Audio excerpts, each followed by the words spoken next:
Hey friend, and welcome back to the channel. Today's video is a little different as I'm going to be spending some time doing some delicate surgery to my original Xbox, which I'll lug up here.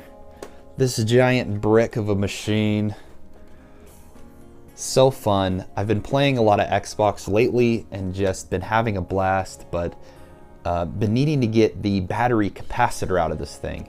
You see, the concern with these is that this one was manufactured in 2003. And the problem with it being manufactured then is that up until about 04, the original battery capacitor that was built into these was not of great quality.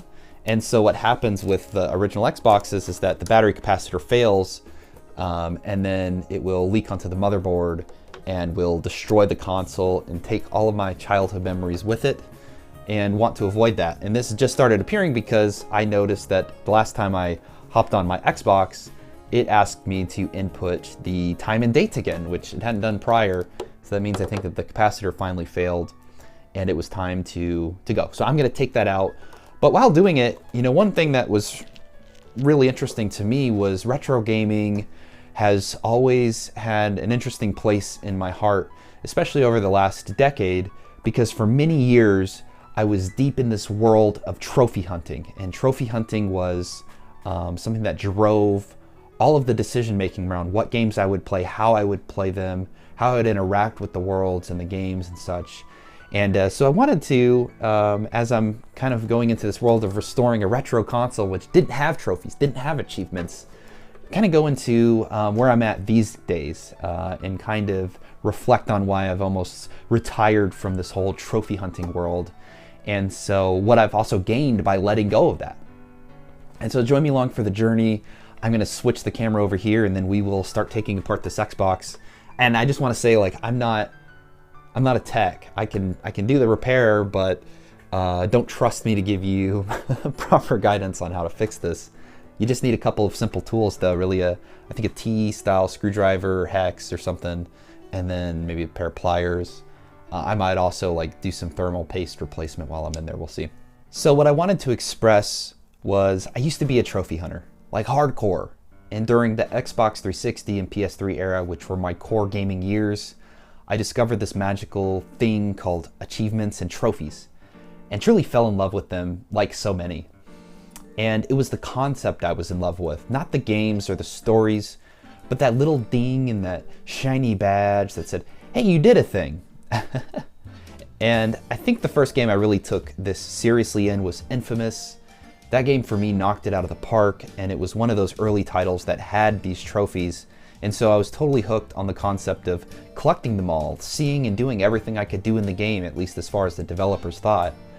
And once I got that platinum, it was like I unlocked this totally new identity of trophy hunter. And I spent the next decade chasing trophies, almost like they were Pokemon, gotta collect them all, and clearing some of the hardest challenges in my favorite games, and some of my, not so favorite ones. So one of those being Dead Space 2. And in Dead Space 2, you have to complete the game on the hardcore difficulty, essentially, with only 3 saves. And the crazy thing about that experience was I actually died during the famous, needle in the eye part of the game, just because I was simply rushing, and I probably lost 3 or 4 hours of gameplay time, and that was mind-blowingly frustrating. I didn't cry. Maybe I screamed into a pillow. I'm just playing, I don't remember. But I did get the platinum ultimately, and I felt a deep sense of achievement on that. Another one that was kind of crazy is Dark Souls 2. I love the Dark Souls games, but this one really pushed me to my limits. I, of course, played a very typical blind playthrough of the game, but Dark Souls 2 requires you to do 2.5 full playthroughs, essentially, geared towards getting the Platinum Trophy in order to unlock it. So I probably put 150 to 200 hours in this title to get the Platinum, and at the time it wasn't even one of my favorite Dark Souls 2 games, or Dark Souls games in general, or Souls games in general. It's really grown on me over the years, though. And then also there was Rage 2. I got the Platinum in Rage 2, and the problem with Rage 2 was right before the boss, I experienced a game-breaking bug that required me to replay the entire game. And just because there was one trophy right behind that boss, I did just that. I replayed this whole game, even though I wasn't a huge fan of it. And that little cherry on top, that glitch, really sent me over the edge. And I don't even want to look at this game quite often. And then another game I have a platinum in. Damnation. Why do I have a platinum in Damnation? This game is infamously terrible. But there it is. It's like part of the collection. And so it's kind of crazy that I was playing games like this throughout the era. I just really can't comprehend that sometimes. But more recently, I kind of broke free of this curse, I want to say. I collected 100 platinum trophies, and that was a huge milestone for me. I felt very accomplished on kind of hitting that number. And I've gone on to still get a few more. I have about 120-ish right now. But when I hit 100, I really stepped back and started asking myself, like, is this actually making me love and enjoy gaming more? And kind of a spoiler point was that it really wasn't.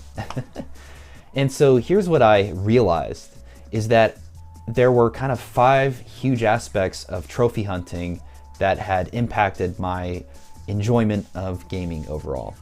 I think one of the first big ones is that I really neglected my amazing retro games just because they didn't have trophies. You know, whether that was my SNES collection or PlayStation 2 games, they just sat there and gathered dust, and I had to really love a game to play it without trophies. And that meant that I was missing out on a ton of games, because that's entire generations just wiped off the map of decision making when it comes to playing video games.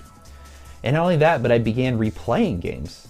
I was playing these games that I didn't like, and I was replaying them again.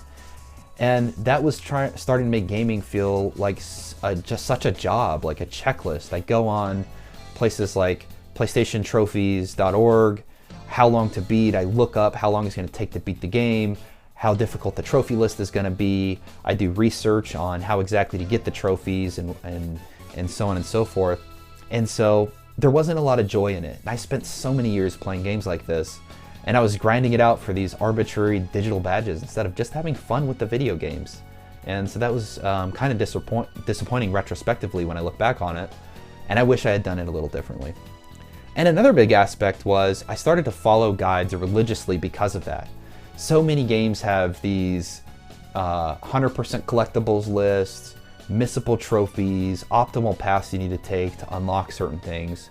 And before I knew it, kind of everything I was doing, I was already informed on what the game was going to present to me, and I hadn't even started the title yet. And it was more like I was reading the end of a book before even opening it and starting chapter 1. And so where was the fun in discovery? Where was the fun in enjoying what the game was going to deliver to me? That was another big challenge that I faced. And then some last few things really come around the interaction with people and the sociability within the gaming world. So I stopped playing video games with people because multiplayer trophies were too conditional. They were too hard to get the exact moment in order to unlock it. And this included couch co-op and split screen games because they became too unreliable to enjoy with people. So I just started playing games alone. And gaming became more of like a solo grind instead of a shared experience. And so ultimately, all of the trophy hunting really became noise. And back in the day, my friends and I, we would compare trophies. We'd flex our platinums. We'd laugh at each other's failures. But you know, people move on. They get older, they get careers, they find new hobbies, they leave the gaming space. And so a lot of these profiles over time went dark. And my friends went from being last online yesterday to a week ago to months ago, and now almost a decade. You know, a lot of things have changed since then, and years have gone by. And so suddenly my trophy cabinet has really just become, you know, wallpaper when I open my profile. And so that's been another really sad moment to experience in the overall world of collecting and these trophies and playing video games. And so one of the things that I changed was reinventing my passion for video gaming. And starting this channel was a huge part of it, and it changed everything, because I went from just playing video games to get these trophies alone in my room, to have them on some profile that nobody will ever see, to now being able to play the good and bad games across all generations, talk about them, share the things that I loved, some of the things that I didn't, and know that people out there are watching and listening and sharing their feedback as well. And so that was a huge moment point changing point, I guess, and moment for me in terms of just my overall love and joy for gaming, because I realize, and I've always realized, gaming is an art, it's storytelling, it's weird mechanics and beautiful worlds and moments that make you gasp, laugh, cry, feel accomplished. And so sharing that love here means more to me than any platinum ever could. That's kind of where I'm at in my life now. And so I feel so good to be there. And I will say, you know, to be fair, trophy hunting did have its perks. You know, I tried a ton of games that I wouldn't have otherwise and ended up loving them. A couple examples I can think of are This War of Mine. I love that game. Forgotten City is incredible, and I recommend that everyone give it a try. And I also bought more games because I had a bigger pool of games then to trophy hunt from. And so that just further increased my love and passion for video game collecting. And so yeah, I felt very fulfilled and accomplished when I conquered a game completely for some time. And there's something satisfying about knowing you overcame every challenge developers could have thought they could throw at you in a video game.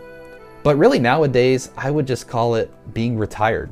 You know, no more trophy grind, no more rage replays, just pure vibes. You know, so these days I'm enjoying the little things a bit more, extending my Xbox's longevity, rediscovering games, older titles in my collection, playing simple things, things that really just fill me with love and nostalgia, something like Super Mario World. You know, no trophies, no guides, just me, a controller, sometimes a cape-wearing plumber. And honestly, you know, all of that really feels so good, and it feels nice to be able to say it and share those things with you in this video, because really vocalizing them puts me a lot at peace with this and makes me realize that maybe video gaming was never about collecting trophies and achievements. Alrighty, and there we go. Xbox revived, trophy obsession retired. Honestly, it feels really good to be back in control again of my joy of gaming and this hobby. Gaming's really become more fun the older I've gotten and the more years I've had to find new memories, re-experience old memories, and just live that nostalgia and enjoy the art and the joy of playing video games once again. You know, it's not a checklist. It's not a grind. It's just the fun of being part of this hobby. And so if you've ever felt kind of burnt out chasing achievements or trophies, or if you're just gonna happen to be here for the retro console repair vibes, I guess, thanks for hanging out with me today. If you liked the video, please like the video and subscribe. Would love to have you join this community. Come hang out with me, talk about video games, tune in on the random weird console repair that I'm doing and so on. But until next time, I'll be playing something simple, no platinum required, just hanging out and having fun and enjoying and loving this hobby that's given me so many great years of fun. So thanks again for tuning in. Stay well, stay healthy. I'll see you on the next one, guys. Peace.